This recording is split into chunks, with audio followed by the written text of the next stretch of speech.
커피를 많이 먹게 되면은 심장에 부담이 되는 게 팩트일까요? 수면에 방해가 되지 않게 하려면은 커피를 언제 먹는 게 좋은 건지 최신 논문을 기반으로 말씀드리겠습니다. 안녕하십니까. 약들약의 고약사입니다. 화이팅 먼저 외치고 시작하겠습니다. 화이팅!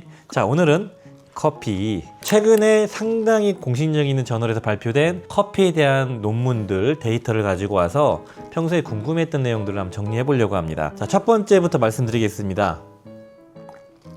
커피를 아침, 점심, 저녁 중 어느 시점에 섭취하는 게 건강을 지키는 데 도움을 주는지 검증한 논문이고요. 유러피안 허트 저널이라는 대단히 저명한 유럽의 심장 관련된, 심혈관 관련된 저널에 등재가 된 논문이고요. 하버드 보건대학, 하버드 의대, 조지 워싱턴 대학교의 저명한 사람들이 연구를 했습니다. 그래서 2025년에 좀 등재가 된 논문인데, 결론적으로 말씀드리면은 아침에 마시는 게 가장 베스트라고 합니다. 그리고 오후에 마시는 거는 건강 유지에 큰 도움이 안 된다고 하는데, 그 이유와 어떻게 이렇게 설명이 되는 건지 데이터를 기반으로 말씀드릴게요. 미국 사람 기준으로 총 4만 명 정도를 한 10년에 가까이 추적을 했어요. 전향적으로 9년 동안 계속 본 겁니다. 봐가지고 커피를 안 먹는 그룹과 커피를 아침에 먹는 사람, 그리고 종일 먹는 사람으로 나눠가지고 시간대별로 데이터를 뽑아보니까 결론부터 말씀드리면은 점심 또는 저녁에 먹는 건 건강에 큰 이득이 되지 않았다. 커피를 안 먹으나 커피를 먹으나 건강상 이점은 없었다고 하고요. 그런데 아침에 섭취하면은 전체 사망의 위험을 낮춰줬다고 합니다. 아침에 섭취하는 게 하루에 한 잔 먹게 되면은 15% 정도의 사망 위험을 낮춰줬고, 근데 통계적 유의성은 떨어졌습니다. 한 잔은. 근데 한 잔에서 두 잔 사이 먹으면 16%, 두 잔에서 세 잔 사이 마시면은 28%, 세 잔을 초과하면 21%. 그러니까 가장 여러 가지 원인의 사망의 위험을 줄여주는 거는 오전 시간대에 한 두 잔 정도 마시는 거라고 합니다. 그래서 왜 그런가 찾아봤더니 커피를 오후에 마시는 거는 내 생체 리듬을 깬다는 거죠. 각성 효과 때문에 그래요. 그래서 카페인 때문에 멜라토닌 한 30%까지 분비를 줄이기 때문에 이러한 건강을 유지하는데 큰 도움이 되지 않았다. 그리고 여러 가지 스트레스와 혈압을 높이는, 그리고 심혈관 쪽에 영향을 줄 수 있는 그러한 것들 때문에 그러지 않았나라고 추정을 했습니다. 이 연구진 또한 명확한 원인 규명은 할 수 없지만 그 정도로 추정을 하고요. 그리고 커피에 많이 들어가 있는 클로로겐산, 그리고 카페익 애시드 같은 강력한 항산화 성분들이 있죠. 커피에 많이 들어가 있습니다. 카페인 빼고도. 이 성분들이 염증을 완화시켜주고 우리 몸의 스트레스도, 산화적 스트레스를 낮추는데, 보통 아침에 일어나가지고 산화적 스트레스가 가장 크죠. 그래서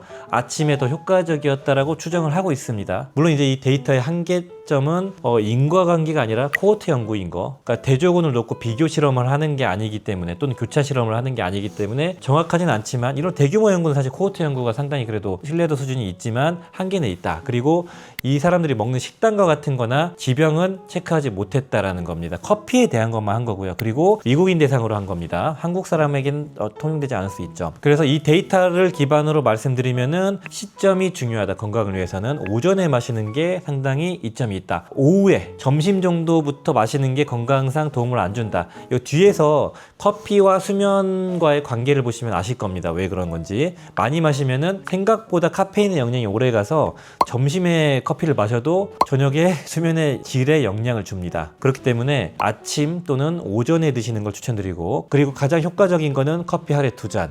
오전에 드시는 거. 그리고 메커니즘은 정확히 모르지만 멜라토닌, 그리고 항산화 이런 쪽과 연관이 돼 있는 것 같다. 그리고 강력한 인과관계는 우리가 알 수 없지만 그런 경향성을 체크했다 정도 보시면 되고, 제가 하나 또 말씀드릴 거는 아침에 그렇다고 해서 기상하자마자 드시면 안 됩니다. 혈당을 높일 수 있다고 했죠. 아침에 일어나자마자 코티졸 농도가 높아지고 그때 카페인을 섭취하게 되면 더 높아지기 때문에 아침에 일어나면은 보통 혈당이 확 떨어져 있는 상태니까 코티졸 농도가 확 올라옵니다. 그렇기 때문에 베스트 시점은 일어나서 식사 직후, 또는 식사와 함께, 또는 식사하고 나서 1시간 뒤 한 9시 정도에 드시고, 그리고 한 잔 더 드실 거면은 점심 직전에 한번 11시 이쯤에 드시면 되겠습니다. 그 정도로 보시면 좋겠네요.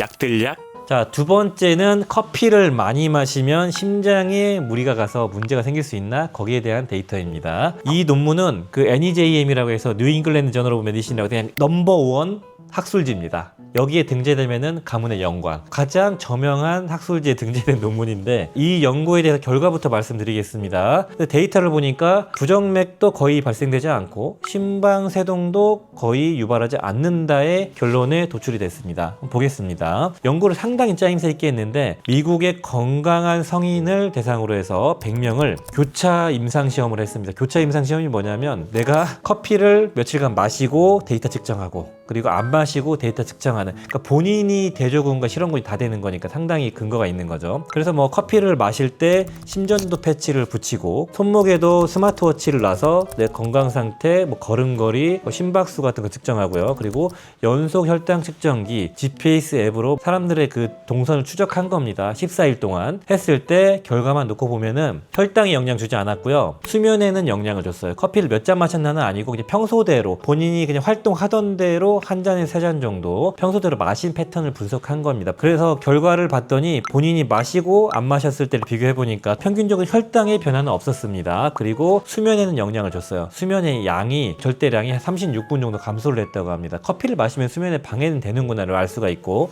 재미있는 게 하루 걸음걸이가 1000보 정도가 증가했다고 합니다. 왜 그럴까요? 카페인 마시니까 각성 효과가 나타나서 걸음걸이가 증가했다는 거죠. 그리고 우리가 부정맥 관련된 것들 보니까 심방의 조기 수축과 심실의 조기 수축을 둘 다 심전도 검사로 측정해 보니까 심방의 조기 수축은 똑같았어요. 그러니까 조기 수축에 변화가 없었다는 거죠. 그런데 밑에 부분에 있는 심실의 조기 수축은 발생했습니다. 심방의 조기 수축이 늘어나면 늘어날수록 심방세동의 위험이 높아지고 이걸로 인해서 사망의 위험이 높아질 수가 있는데 심방은 문제가 없었다는 거고 심실의 조기 수축은 발생했는데 하루 기준으로 커피를 안 마셨을 때는 한 100회 정도의 심실의 조기 수축이 일어났고 커피를 마셨더니 150회가 됐습니다. 그래서 한 50%가 증가했죠.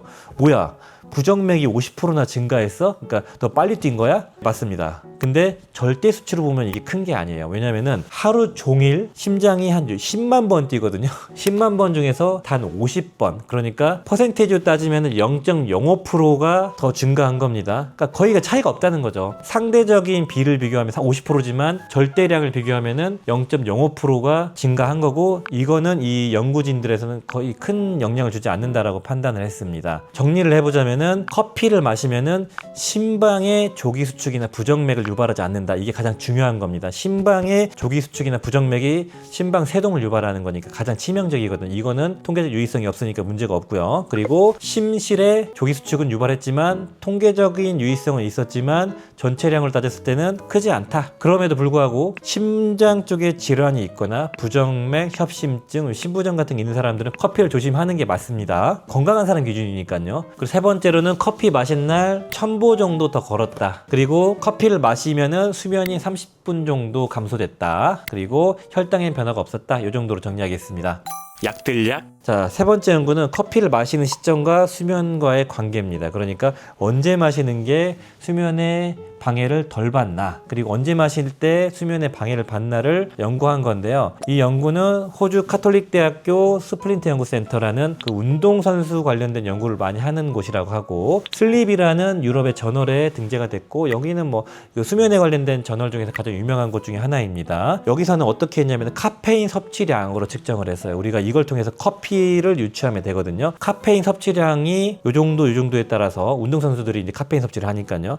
그 시점에 따라서 시간을 나누고 용량을 나눴을 때 수면 다원 검사를 해서 수면의 질을 측정한 데이터입니다. 상당히 객관적이겠죠. 그래서 임상 실험을 교차 설계를 했습니다. 본인이 카페인을 먹고 안 먹고에 따라서 수면이 어떻게 바뀌나를 측정한 대단히 검증된 연구 방식을 활용했습니다. 당연히 위약대조, 위중맹검, 유자기 교차 임상 실험을 다 했습니다. 신뢰도 가장 높게 설계가 됐죠. 건강한 남성 23명을 대상으로 20대 중반입니다. 카페인 유약과 카페인 100mg, 카페인 400mg 세 가지로 나눠가지고 카페인 캡슐로 먹게 했습니다. 그래서 취침 12시간 전, 취침 8시간 전, 취침 4시간 전으로 해서 다 먹여본 겁니다. 그랬을 때 수면의 질이 어떻게 변했나라고 측정해보니까 100mg짜리 대략적으로 커피 한 잔 정도죠. 100mg 카페인을 섭취한 기준으로 봤을 때는 어느 시점에도 수면에 영향을 고용량을 받지 않았다고 합니다. 커피 한 잔 정도는 크게 문제가 없다는 겁니다. 여기 데이터로는요. 그리고 400ml를 섭취했을 때는 모든 데서 다 문제가 발생됐다고 합니다. 400ml 카페인이면 대략적으로 투샷 아메리카노를 한 3잔 먹은 거 아닌가요? 고카페인 에너지 드링크를 2개 마신 건가? 그 정도 되겠죠. 연속적으로 그렇게 시간 텀을 거의 두지 않고 마셨을 때에 해당되기 때문에 좀 비약일 수 있지만, 봤을 때 여기 표를 보시면 아시겠지만 전반적으로 4시간 전에 섭취하는 게 당연히 가장 문제가 발생됐습니다. 총 수면도 줄어들고 거의 50분 이상 줄어들고, 수면 효율도 줄어들었고, 잠드는 시간, 입면 시간도 줄어들고, 자다 깬 시간도 늘어났고요. 깊은 잠 줄어들었습니다. 그래서 4시간 전에 이 고용량의 카페인을 섭취하게 되면은 거의 1시간 이상의 수면 손실이 발생되고, 우리가 피로 회복을 위해서 깊은 잠을 자야 되는데 30분 이상 날아갔고요. 8시간, 12시간은 총 수면의 변화는 없었다고 합니다. 근데 8시간 전에 카페인을 400ml 고용량을 먹으면 수면의 효율이 줄어들고, 자다 깬 시간이 늘어나고, 그리고 렘 수면기가 15분 줄어드는, 그러니까 푹 못 자는 거죠. 12시간 전, 그러니까 12시간 전이면 대략적으로 10시에 자면 아침이잖아요. 오전에 커피를 400mg을 와장창 먹어도 잠드는 시간이 15분 늘어나고 렘 수면기가 20분 줄어드는, 그러니까 아침에 고용량을 먹어도 문제가 된다는 것이겠네요. 그리고 이 논문에서는 400mg을 4시간 전에 먹었을 때는 아침에 피곤하다, 그리고 카페인 때문에 내 몸이 좀 피곤한 거라고 얘기를 하고 느끼는데, 8시간 전이나 12시간 전에 먹은 사람들은 수면의 질이 실제로 줄어들었음에도 본인이 인식은 못해요. 그 말은 무슨 말이냐면은 안 피곤한 것 같은데 라고 생각은 하지만 실제로는 수면의 질이 떨어지고 건강이 점점 안 좋아지는 거죠. 의식을 못한 상태로 건강이 안 좋아진다는 뜻입니다. 그래서 결론을 내자면은 커피 한 잔은 시간은 신경 쓸 필요가 없다. 100mg 정도는요. 근데 카페인 용량이 중요하겠죠. 그리고 두 번째, 고카페인에 해당되는 한 3잔 정도를 연속적으로 이런 걸 마실 때는 한 12시간 전에도 영향을 받을 수 있다. 수면에. 그렇게 봐주시면 되겠고, 이거는 한 번에 마신 양에 해당되기 때문에 너무 걱정하지 마시고, 대략적으로 한 커피 한두 잔 정도는 문제 없을 것 같다. 그 정도 말씀을 드리고 싶고요. 12시간 전에는요. 주의해야 될 거는 카페인 민감하신 분들이나 불면증이 있는 분들, 그리고 고령자분들은 한 잔도 영향 받을 수 있겠죠. 여기 임상 데이터에서는 20대 중반의 건강한 사람 기반으로 측정을 해본 거기 때문에 그렇습니다. 자, 오늘은 커피 관련된 거 데이터를 좀 찾아봐서 논문 기반으로 좀 말씀을 드렸습니다. 커피 많이 드시는 분들에게 이 내용을 좀 공유해 주시고요. 관련한 거 또는 관련 없는 질문이 있으시면 댓글로 문의 주시고요. 여기서 말 못할 다양한 얘기들은 우리 멤버십 영상에서도 다루고 있으니까요. 많이 활용해 주시면 감사하겠습니다. 오늘 영상이 도움이 되셨다면 좋아요, 구독 부탁드리겠습니다. 감사합니다. 빠이요.